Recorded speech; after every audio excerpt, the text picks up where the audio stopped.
इस कार्यक्रम के पुण्यार्जक हैं श्री सुभाष चंद्र जैन, श्रीमती मणि जैन, पुत्री दामाद श्रीमती नेहा जैन, श्री सुनील जैन एवं देवांश जैन, चारुल जैन, सक्षम जैन इंदौर, पुत्री दामाद श्रीमती सोनिका जैन, श्री सौरभ जैन, संवाददाता दैनिक भास्कर एवं Tushyam Jain, Bhopal. Firm Arihant construction and supplier, Akaltara, Chhattisgarh. Shri Babulal Jain, Shrimati Nirmala Bai Jain, Manoj Kumar, Shrimati Neelam, Ajay Kumar, Shrimati Hemlata Jain, Praveen Kumar, Shrimati Jyoti, Lalit, Shailendra, Atul, Arpit, Ayushi, Mahak, Muskan, Tanu Jain. Firm Ajay Kumar, Praveen Kumar, green merchant, Bina, जिला सागर, मध्य प्रदेश।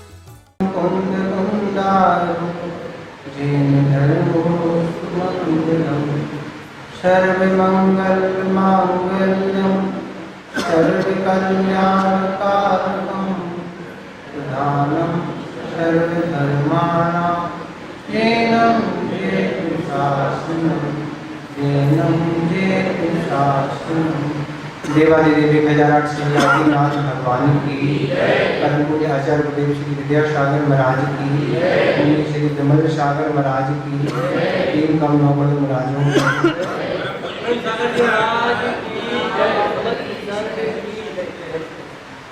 आचार्य गुरुभद्र महाराज आत्मा शासन में एक श्लोक के माध्यम से बता रहे हैं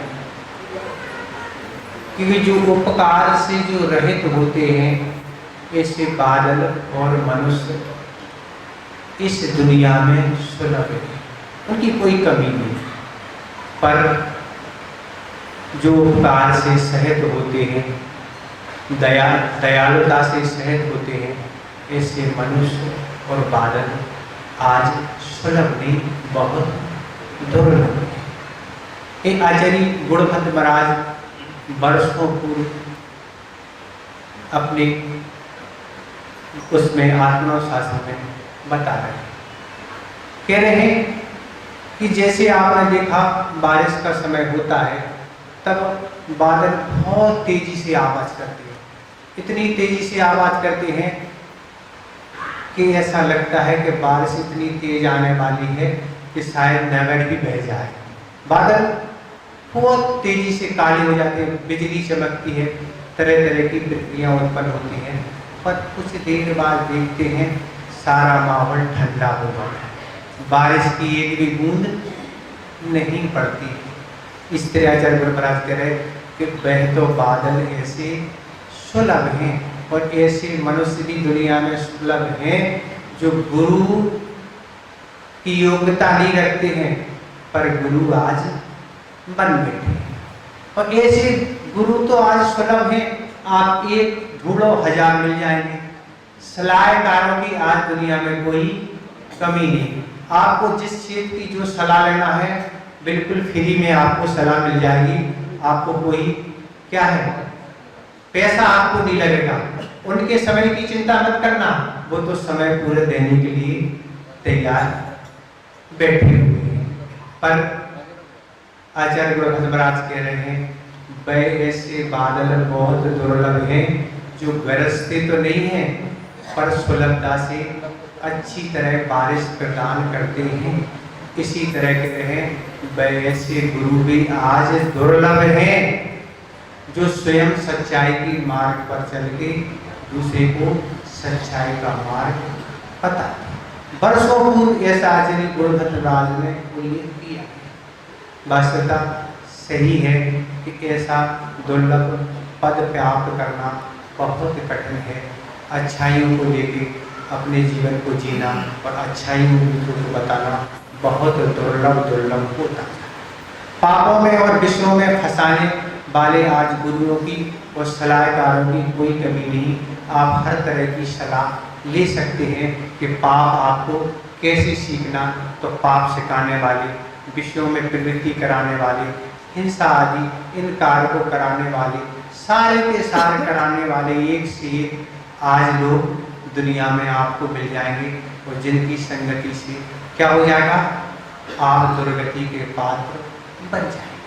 चंद मिनटों में संस्कार तो अनादिकाल से इस जीव पर है, तो जल्दी वह बात सीख ली जाती है, पर पुण्य अर्जन कार्य की बात विषयों से छूटने के बाद आज दुनिया में बहुत कठिन है।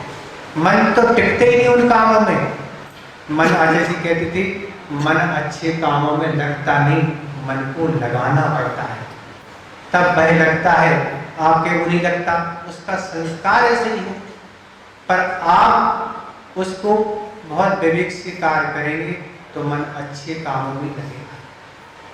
आज प्रासंगिक विषय यही है कि वह अपने को बहुत बड़ा विद्वान समझते थे और वह 3 भाई थे और तीनों के 500 शिष्य थे। उन्हें अपने आप का बहुत घमंड था कि दुनिया में हमसे बड़ा कोई ज्ञानी नहीं है, तभी तो हमारे पास इतने सारे शिष्य हैं।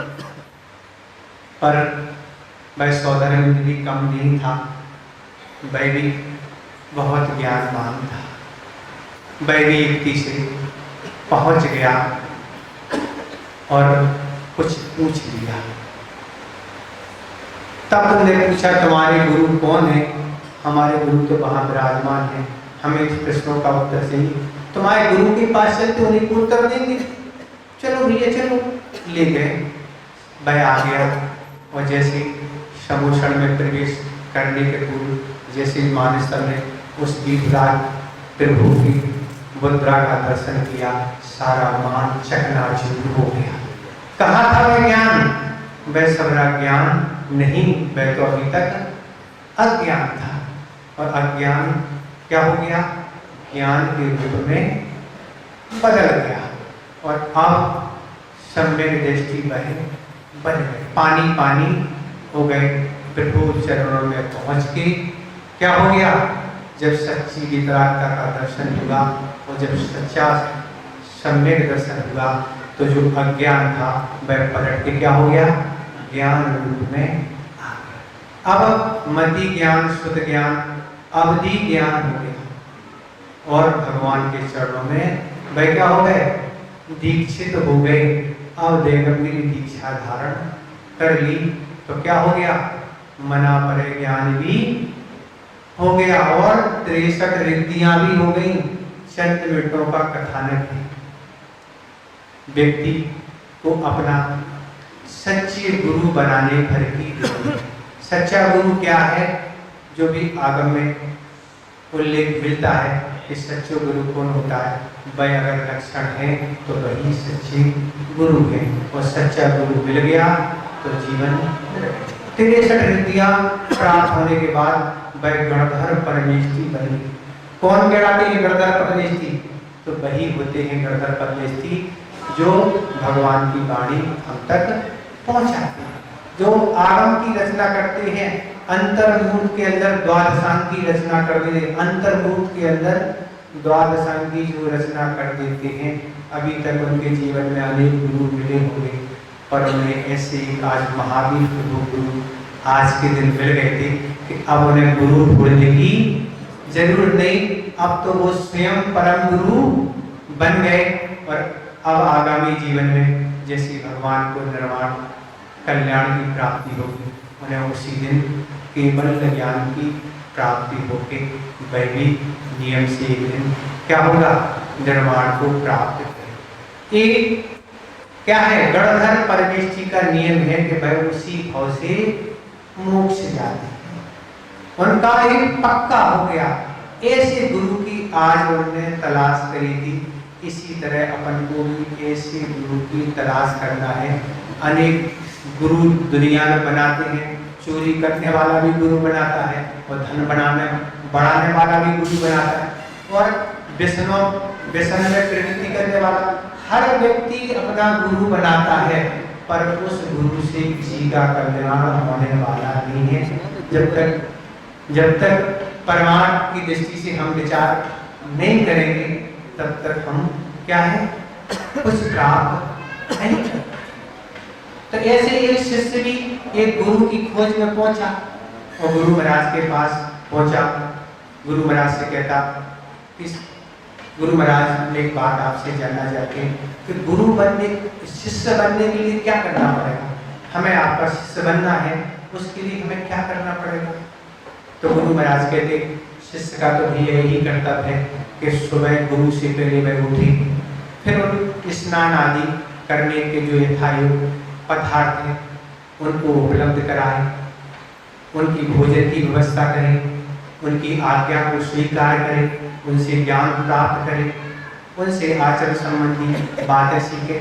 यही सारे एक शिष्य के कर्तव्य होते हैं। भाई सही सी चीजें सीखें, उनकी सेवा करें, यही एक शिष्य का कर्तव्य है। तो ये शिष्य ने तो सारी बातें सुनी, पर गुरु महाराज एक बात पूछना चाहते हैं कि गुरु बनने के लिए क्या करना पड़ेगा? ये तो आपने बता दिया कि शिष्य बनने के लिए करना, गुरु बनने के लिए करना पड़ेगा। गुरु के क्या कर्तव्य होते भैया? गुरु बनने के लिए क्या करना पड़ता है? तो वह शिष्य ही धीरे धीरे गुरु बनता है। तो गुरु बनने के बाद, गुरु बनने के लिए तो यही है, गुरु का कार्य तो यही है कि शिष्य को आज्ञा देना, उसको अध्ययन कराना, उसको अनुशासन में रहना, उसको आचरण संबंधी बातें सिखाना। बस यही एक गुरु बनने के लिए करना पड़ता है और गुरु का काम यही है। तो फिर तो ऐसा है हमारा सोच, गुरु महाराज आप हम शिष्य तो नहीं बन सकते, आप हमें गुरु ही बना लो। गुरु बनना सबसे सरल है। आज इस संसारी प्राणी की इस तरह की परिणतियां हैं, शिष्य कोई बनना नहीं चाहता, हर आदमी गुरु बनना चाहता, पर ऐसे व्यक्ति की वही स्थिति होती है कि धोबी का कुत्ता न घर का ना घाट का, ना शिष्य का योग रहेगा ना क्या गुरु के योग रहेगा। ये उसकी दुर्दशा होती है। पर गौतम स्वामी ने आज एक ऐसे महान परम गुरु की प्राप्ति कर ली थी जिनका हमेशा हमेशा के लिए संसार का अभाव। यही प्राप्ति हम सबको करना है। आज तक हम आपका संसार उस श्रेष्ठ गुरु के अभाव में आज तक हमारा संसार बना हुआ है। इसलिए आगम में जो लक्षण गुरु का लिखा है उस लक्षण को अच्छे से जाने। आचार्य श्रीमद् भट्ट महाराज ने रत्कर्ण शाब्दाचार्य के 10वें नंबर श्लोक में उस गुरु का स्वरूप लिखा है। वह गुरु कौन होते हैं आप पढ़ें और फिर उस गुरु को अपनाएं और उन गुरु की आज्ञा पर चल के अपना जीवन अच्छा बनाएं। समय काफी हो गया, फिर भी एक हम संस्मरण आपको सुना के अपनी बात को समाप्त करेंगे कि कैसे सच्चे गुरु मिलते हैं और उनका जीवन कैसा अच्छा बन जाता है। आचार्य महाराज महावीर जी में विराजमान थे। गर्मी का समय था और सदलगा से मल्लप्पा जी पूरे परिवार के साथ महावीर जी पधारे। बच्चे भी थी, बच्चे सब कुछ थे और ताला लगा के महावीर जी आ गए और यही विचार से आते कि जब तक अनुकूलता बनेगी हम अतिथि संभाग व्रत का पालन करें। प्रतिदिन चौका लगाते थे और अपने कर्तव्य का पालन करते थे और भी चौका लगते थे, आहार का लाभ मिलता था। इस तरह से बहुत दिन व्यतीत उनके हो गए। वह समय भी आ गया कि अब और भी गृहस्थ के भी कुछ कर्तव्य दायित्व होते हैं, उनका निर्वाह करना भी आवश्यकता हुआ। तब उन्हें अपने घर वापस जाना था। सभी लोगों ने निवेदन किया कि आचार्य महाराज बहुत अच्छा लगा, अब हम लोग सभी घर वापस जाएं। सभी ने भावना रखी।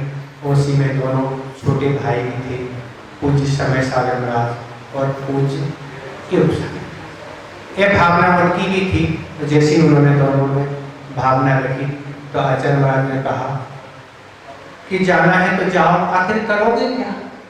हम भी उस सतलगा गांव में रहते थे, हम भी वही खेती किसानी करते थे और तुम भी जाके वही करोगे खेती किसानी और वही अपना जीवन यापन करोगे। तो तेल नौल लकड़ी यही है, इसी में दुनिया जगड़ी है, ऐसी तुम्हारा जीवन निकल जाएगा।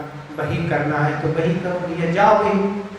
और अगर अपने जीवन के बारे में कुछ सोचना है, कुछ कल्याण के बारे में सोचना है तो फिर अपना उद्धार कर सकते हैं। तो दोनों भाइयों ने निवेदन के गुरुदेव फिर कल्याण तो हमें करनी है, आप मार्गदर्शन दें और कुछ कल्याण की बात बताएं। अपना निवेदन रख दिया। दोनों का आजीवन व्यर्थ भी हो गया और व्यर्थ होते होते धीरे धीरे पढ़ाई चालू हो गई और पढ़ाई के बाद दीक्षित हो गए। हम आपके सामने वही दोनों आज आस्था के केंद्र बने हैं। तो ऐसे गुरु की खोज मिल जाने से जीवन पलट गया। जाना तो जाना ही था तो चली जाते। आचार्य ने अपन सब पर कितना बड़ा उपकार किया है कि एक ऐसा उपाय हमें बताया है जो हमें सुख को तो प्राप्त करेगा ही, इसके अलावा वह निर्माण सुख तक हमें ले जाएगा। वह उपाय क्या है? तो आचार्य कुंद महाराज रेणसार में उल्लेख कर रहे हैं कि जो गृहस्थ अपने न्यायपूर्वक धन का 7 क्षेत्रों में दान देता है तो वह जब तक संसार में रहता है तब तक उत्तरोत्तर सुख को प्राप्त होता है और तीर्थंकर बन के निर्वाण को प्राप्त करता है। ये आचार्य महाराज उस दान की महिमा बता रहे हैं, उस दान का फल बता रहे हैं कि उस दान से किस फल की प्राप्ति होती है। तो 7 प्रकार के जो 7 प्रकार के दान हैं वह कौन से हैं? तो सबसे पहले नंबर का है जिनालय का निर्माण कराता है, अर्थात जिनालय निर्माण में अपने धन का उपयोग करता है। पूर्व की परंपराएं रही हैं, पूर्वजों ने भी अनेक मंदिरों के निर्माण कराए। उस समय जो व्यवस्था थी चूने आदि का, तो वह उन्होंने निर्माण कराए। अपनी सामर्थ्य के अनुसार जो साधन थे उनका निर्माण करा, जो धन की शक्ति थी वह भी उन्होंने उसका उपयोग किया। और आज उन महापूर्वजों ने अपने समक्ष जो कुछ है वह उनके किया होगा। इस कार्यक्रम के पुण्यार्जक हैं श्री सुभाष चंद्र जैन, श्रीमती मणि जैन, पुत्री दामाद श्रीमती नेहा जैन, श्री सुनील जैन एवं देवांश जैन, चारुल जैन, सक्षम जैन इंदौर, पुत्री दामाद श्रीमती सोनिका जैन, श्री सौरभ जैन, संवाददाता दैनिक भास्कर एवं Tushyam Jain, Bhopal. Firm Arihant construction and supplier, Akaltara, Chhattisgarh. Shri Babulal Jain, Shrimati Nirmala Bai Jain, Manoj Kumar, Shrimati Neelam, Ajay Kumar, Shrimati Hemlata Jain, Praveen Kumar, Shrimati Jyoti, Lalit, Shailendra, Atul, Arpit, Ayushi, Mahak, Muskan, Tanu Jain. Firm Ajay Kumar, Praveen Kumar, green merchant, Bina, जिला सागर, मध्य प्रदेश।